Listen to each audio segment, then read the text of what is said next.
اللہ کی طرف سے ہے، لہٰذا تم مجھ سے یہ توقع نہ رکھو کہ میں یہ تمہیں مستقبل میں 15 منٹ کے بعد ہونے والا معاملہ بتا دوں گا اور ریوارڈ میں یہ کہوں گا کہ اب تو مجھے نبی مان لو۔ یہ اگر تم نے کلمہ پڑھنا ہے تو پھر خالص اللہ کی رضا کے لیے پڑھنا پڑے گا، اس میں مادی اور دنیاوی فوائد نہیں رکھنے پڑیں گے۔ یہ اب اگلا جملہ جو ہے ایک چھوٹا سا، یہ اس تسلی اور تشفی کے لیے ہے کہ امت اکٹھی ہو سکتی ہے۔ لا املک، میں مالک نہیں ہوں، لنفسی، اپنے نفس پر نفع، کسی نفع کا، ولا ضرا، اور کسی نقصان کا۔ اگلا جملہ غور طلب ہے، الا ما شاء اللہ، اللہ سوائے اتنے نفع اور اتنے نقصان کے اور اتنے علم کے، ما شاء اللہ، ما کا معنی جو، شاء چاہا، اللہ ہو اللہ نے۔ اب علم غیب کتنا حضور کے پاس ہے؟ الا ما شاء اللہ، جتنا اللہ نے چاہا اپنے محبوب کو عطا فرما دی۔ لہٰذا امت کو شاید اس میں لڑنے کی ضرورت نہیں ہے کہ حضور کے پاس کتنا علم غیب تھا اور کتنا علم غیب نہیں تھا۔ یہ جو الا ماشاء اللہ سے ایکسیپشن ہے، یہاں سے یہ پتہ چل رہا ہے بذات خود اپنی ذات پر نفع اور نقصان کا کوئی مالک نہیں ہے الا ماشاء اللہ، سوائے اللہ تعالیٰ جتنا دے دے اپنے نبی کو دے دے، اس میں امت کو لڑنے کی ضرورت نہیں کہ آپ کے پاس علم غیب کتنا تھا، اللہ نے کتنا عطا فرمایا، الا ماشاء اللہ، جتنا اللہ نے چاہا دے دیا۔ پھر ایک اور آیت میں یہ فرمایا جا رہا ہے کہ اللہ تبارک و تعالیٰ علم غیب بتانے پہ بخیلی نہیں فرماتا، اللہ جس کو چاہتا ہے اپنے رسولوں میں سے علم عطا فرما دیتا ہے، لہذا الا ماشاء اللہ کی یہ تفصیل ہے۔ اور پھر میں نفع اور نقصان کا مالک نہیں ہوں، لیکن حضور جب شفاعت فرمائیں گے تو جن کے اوپر دوزخ کی آگ واجب ہو چکی ہوگی وہ کہاں چلے جائیں گے؟ جنت میں چلے جائیں گے۔ اب وہاں پر یہ نفع بظاہر کس کی طرف سے ہوا؟ رسول اللہ کی ذات سے ہوا، لیکن اس کے پیچھے یہ طاقت اللہ کے نبی کو شفاعت کی اور اذن شفاعت کون دینے والا ہے؟ اللہ تبارک و تعالیٰ۔ اور وہاں ہم نے پڑھا پوری صورت میں لا یشفع عندہ الا باذنہ، تو اللہ کے اذن سے اللہ جتنا چاہے اپنے نبی کو علم عطا فرما دے، جتنا چاہے اپنے نبی کو طاقت عطا فرما دے۔ بذات خود کوئی نبی کوئی ولی اپنی ذات میں اختیارات کا دعوے دار نہیں ہے، جو دیتا ہے ان کو اللہ عطا فرماتا ہے۔ وَلَوْ كُنْتُ عَالَمُ الْغَيْبَ لَاسْتَكْثَرْتُ مِنَ الْخَيْرِ، یہ ان کی منڈیوں کے بھاؤ بتانے کا جواب ہے۔ وَلَوْ كُنْتُ، واو کا معنی اور، لو اگر كُنْتُ میں ہوتا، عالم الغیبہ یہ غیبی چیزیں جاننے والا، کہ تمہیں بتا دیتا کہ 15 منٹ بعد تمہارے ساتھ کیا ہونے والا ہے۔ لَاسْتَكْثَرْتُ مِنَ الْخَيْرِ، لام کا معنی البتہ تحقیق، استکثرت میں کثیر جمع کر لیتا، من الخیر بھلائی میں سے، تو میں پھر تم سے زیادہ مالدار ہو جاتا، مجھے زیادہ پتہ ہوتا کہ کس کاروبار میں فائدہ ہے اور کون سا کام میں نے کرنا ہے، میں پھر اس میں مزید تم سے آگے ہوتا۔ وَمَا مَسَّنِيَ السُّوءُ، اور مجھے تو پھر کوئی تکلیف نہ پہنچتی۔ حالانکہ بدر میں چل کے حضور کو عزیمت بھی اٹھانا پڑی، غزوہ احد میں آپ کو دندان مبارک بھی شہید کروانا پڑے، آپ کو طائف میں پتھر بھی کھانا پڑے، تو آپ نے فرمایا مجھے پھر تکلیف نہ پہنچتی اگر ہر بات پہلے بتا دی جاتی، کیونکہ یہ تو مقام نبوت کے خلاف ہے، یہ تو اللہ کے توکل کے ہی خلاف ہے، اور حضور جو فرما رہے ہیں وہ تواضع کی بنا پر ہے اور انکساری کی بنا پر ہے۔ وَمَا مَسَّنِيَ السُّوءُ، پھر مجھے تو کوئی قریب میرے پریشانی نہ آتی، بلا نہ آتی۔ ان آنا الا نذیر وبشیر لقوم یؤمنون، حضور کون ہے؟ ان نہیں ہوں، آنا میں، حضور فرماتے ہیں میں نہیں ہوں، الا نذیر، الا مگر نذیر ڈرانے والا، وبشیر اور خوشخبری سنانے والا، لقوم یؤمنون اس قوم کے لیے، یؤمنون جو ایمان لانے والی ہے۔ لہٰذا سارے کے سارے علوم کس کے پاس ہیں؟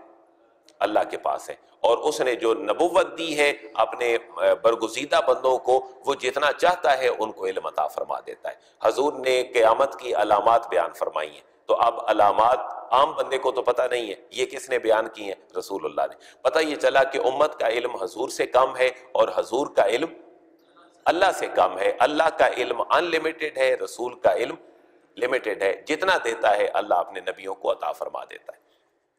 هو الذي خلقكم من نفس واحدة وجعل منها زوجها ليسكن إليها فلما تغشاها حملت حملا خفيفا فمرت به فلما أثقلت دعوا الله ربهما لئن آتيتنا صالحا لنكونن من الشاكرين۔ چھوٹا سا ایک واقعہ ہے اور اس میں تقریباً سارا فعل ماضی استعمال ہوا ہے۔ اللہ ایک مثال دے رہا ہے اہل مکہ کو کہ ذرا یاد کرو کہ میرا نام منان ہے، تو تم اس سے نقل کر کے اپنے بت کا نام منات رکھ دیتے ہو، اسی طرح میرے جتنے نام ہیں صفاتی ان کی نقل کر کے تم اپنے خداؤں کے نام پہ رکھ کے بیٹھے ہو. ذرا یہ غور کرو کہ تمہارے ہاں اولاد نہیں ہوتی، تم گڑ گڑا کر دعا کرتے ہو اللہ ہمیں اولاد دے دے. پھر میاں بیوی دونوں قریب جاتے ہیں، یہ پوری آیت کا مفہوم ہے. میاں بیوی دونوں قریب جاتے ہیں، عورت جو ہے وہ حمل میں مبتلا ہوتی ہے، پریگنٹ ہوتی ہے، پھر وہ بڑھتی رہتی ہیں ساری چیزیں. پھر ایک وقت وہ آتا ہے کہ اللہ اولاد دے دیتا ہے، لیکن تم پھر میرے شریک بنانا شروع کر دیتے ہو. وہ ذرا اپنا رونا دھونا دیکھو جب تمہاری اولاد نہیں تھی. اب اللہ نے اولاد دے دی، تم نے شکر کا وعدہ کیا تھا، لیکن اس کے بعد پھر تم میری ذات سے منہ موڑ لیتے ہو، میرے ساتھ پھر چیزوں کو شریک کرنا شروع کر دیتے ہو. ترجمہ آپ فرمائیں گے فعل ماضی ہے، اس کے اندر کوئی مشکل کام نہیں ہے. ہوا وہی اللہ وہ ہے جس نے خلقکم تمہیں پیدا من سے نفس واحدہ ایک انسان سے، آدم کریم سے تمہیں پیدا کیا. وجعل منہا زوجہا، واو کا معنی، اور جعل بنایا، منہا اس ایک نفس سے، زوجہا اس کا جوڑا، اس ایک نفس سے پھر اللہ نے جوڑا بنایا، یعنی آدم سے اما حوا کو پیدا کیا. لیسکن الیہا، یہاں اب مرد اور عورت کے تعلق کا جو خدائی نظام کے ساتھ معاملہ ہے اللہ اس کو واضح فرما رہا ہے. لیسکن الیہا، تاکہ مرد اپنی عورت سے اطمینان حاصل کرے اور عورت اپنے مرد سے سکون حاصل کرے. تو رشتہ ازدواجیت میں ایک چیز اللہ نے یہ بیان فرمائی ہے، لیسکن الیہا، دونوں ایک دوسرے سے تسکین حاصل کرے. اللہ فرما رہا ہے یہ جو تسکین تمہیں ملتی ہے اس تعلق سے، اس تسکین کے پیچھے بھی تو ایک خالق ہے جس نے تمہارے اندر یہ کیفیتیں رکھ دی، وہ تمہارا خالق ہے. اب پھر وہی بات ہے کہ اس میاں بیوی کے تعلق میں اور میاں بیوی کی تسکین لینے میں جو نکاح کے بعد انہیں ملتی ہے، کیا امیر اور غریب اس میں مختلف ہیں؟ اس میں ایک جیسے ہیں. تو اللہ نے اپنی ذات کی طرف ان کو متوجہ کرنے کے لیے ان کو فلسفیانہ دلیلیں نہیں دی، ان کو بڑے کامن طریقے سے بہت نیچے آ کر سمجھایا کہ یہ جو تسکین کے جذبات ہیں یہ تمہیں جو دیتا ہے وہ تمہارا رب ہے. اب امیر کو بھی سمجھ آ گئی، غریب کو بھی سمجھ آ گئی. فلما تغشاها حملت حملا خفیفا، فا کا معنی پس لما جب، تغشاها جب وہ مرد ڈھانپ لیتا ہے. ہم نے سورہ بقرہ میں پڑھا تھا غشاوہ، غشاوہ کا معنی ہے پردہ. تو تغشاها جب میاں بیوی نکاح کے بعد قریب جاتے ہیں، تغشاها جب مرد ڈھانپ لیتا ہے اپنی بیوی کو، تو حملت حملا خفیفا، حملت حملا خفیفا، حملت وہ پریگنٹ ہو جاتی ہے، حملا خفیفا بڑے ہلکے طریقے سے نظام قدرت کے مطابق. فمرت بھی، فا کا معنی پس، مرہ یمرو کا معنی ہے چلنا، فمرت بھی پھر وہ چلتی پھرتی رہتی ہے اسی پریگننسی کے ساتھ. فا کا معنی پس، لما کا معنی جب، اسکلت دعوا اللہ ربہما، اسکلت پھر جب اس کے اوپر بوجھ آتا ہے یعنی ڈیلیوری کا وقت قریب آتا ہے، دعوا اللہ ربہما، دعوا وہ دونوں دعا کرتے ہیں اللہ اپنے اللہ سے، ربہما جو ان دونوں کا رب ہے. اللہ اور رب میں لغوی اعتبار سے فرق تھا جو ہم نے پڑھا تھا. اللہ اسم اعظم ہے، پوری کائنات کا خالق. رب کس کو کہتے ہیں؟ رب ہے نہ ہونے سے ہونے میں لانے والا اور ہونے سے پھر آہستہ آہستہ کمال تک پہنچانے والا. تو اس پریگننسی کی ڈیوریشن 9 مہینے میں راؤنڈ اباؤٹ میں اتنے مدارج کس نے طے کروائے حضرت انسان کو؟ اللہ تبارک و تعالیٰ نے. اس کی طرف اشارہ ہے فلما اسکلت پھر جب وہ بوجھل ہو جاتی ہے تو دعوا اللہ وہ دونوں دعا مانگتے ہیں اللہ سے. لیکن اللہ سے دعا مانگتے ہیں ان کے ذہن میں کیا ہوتا ہے کہ اللہ ہمارا رازق ہے؟ نہیں، ان کے ذہن میں یہ ہوتا ہے کہ اللہ ہمارا رب ہے، کیونکہ گریجولی یہ سٹیپ جو طے کروا رہا ہے وہ اپنی صفت ربوبیت کا مظہر ہے. جب غربت آئے گی پھر صفت رزاقیت کا وہ مظہر ٹھہرے گا، پھر گناہوں کی بخشش میں آئے گا تو پھر اس کے رحمان ہونے اور اس کے غفار ہونے کی صفت جو ہے وہ متوجہ ہوگی. تو وہ دونوں دعا کرتے ہیں اللہ سے جو ان کا رب ہے. دعا کیا کرتے ہیں؟ لئن اتیتنا، لئن اگر، اتیتنا تو ہمیں عطا کر دے گا، صالحا نیک بچہ اگر تو ہمیں دے دے گا، لنکونن تو ضرور ہم ہوں گے من الشاکرین شکر کرنے والوں میں سے. اللہ فرماتا ہے تم کتنے نامراد ہو، اتنی مشکلات کے بعد دعاؤں کے بعد بھی جب اولاد ہوتی ہے میرا شکر پھر بھی نہیں کرتے ہو. پھر کہتے ہو جی بچہ طاقتور ہے، ماشاءاللہ ماں نے خوراک اچھی کھائی تھی، باپ نے اس کا خیال رکھا تھا تو بچہ طاقتور ہے. نیک آئے، نیک بن جائے تو پھر کہتے ہیں جی ماں باپ نے تربیت بڑی اچھی کر دی، بکو بات میری طرف بھی تو منسوب کر دو جس نے یہ ساری حیثیتیں تمہیں عطا فرمائی. فلما آتاہما صالحا، فا کا معنی پس لما جب آتاہما اللہ ان دونوں کو عطا کر دیتا ہے صالحہ تندرست لڑکا جعلا وہ دونوں بنا لیتے ہیں لہو اس اللہ تعالیٰ کے شرکاء شریک پھر بھی تم بت پرستی کی طرف چلے جاتے ہو فیما آتاہما اس میں جو اللہ نے تمہیں دیا تھا پھر تم کہتے ہو یہ تو میری اپنی صلاحیتیں تھیں انسان اگر کسی بڑے مقام پہ پہنچ جائے تو وہ کہتا ہے میں تو سیلف سٹینڈ آدمی ہوں میں تو محنت کر کے پہنچا ہوں بھئی یہ بھی تو دیکھو کہ اگر تم ہوتے ہی نہ تو تم کیسے یہاں پر پہنچتے تمہیں ہونے میں جو لایا تھا اس نے یہ ساری ترقیاں تمہیں عطا فرمائی تھی فتعال اللہ عما یشرکون فا کا معنی پس تعالی بلند ہے علوف میں ہے اللہ تبارک و تعالی اما اس سے یشرکون جنس کو وہ شریک ٹھہراتے ہیں اللہ ان ساری چیزوں سے بلند و برتر ہے جنہیں وہ اس شریک ٹھہراتے ہیں تو یہاں توحید کی آیاتیں مبارکہ تھی یہاں تک آگے یہی موضوع توحید اور شرک کا ہی ان اختتامی آیات مبارکہ تک موجود ہے 206 آیات مبارکہ 190 ہو گئیں تو کتنی باقی رہ گئی 16 آیات مبارکہ کے بعد یہ سورہ مبارکہ الحمدللہ اپنے تکمیل تک ہوگی اللہ تبارک و تعالی ہمیں اپنی ذات کا عرفان نصیب فرمائے ہماری ہر خوشی ہمارا ہر غم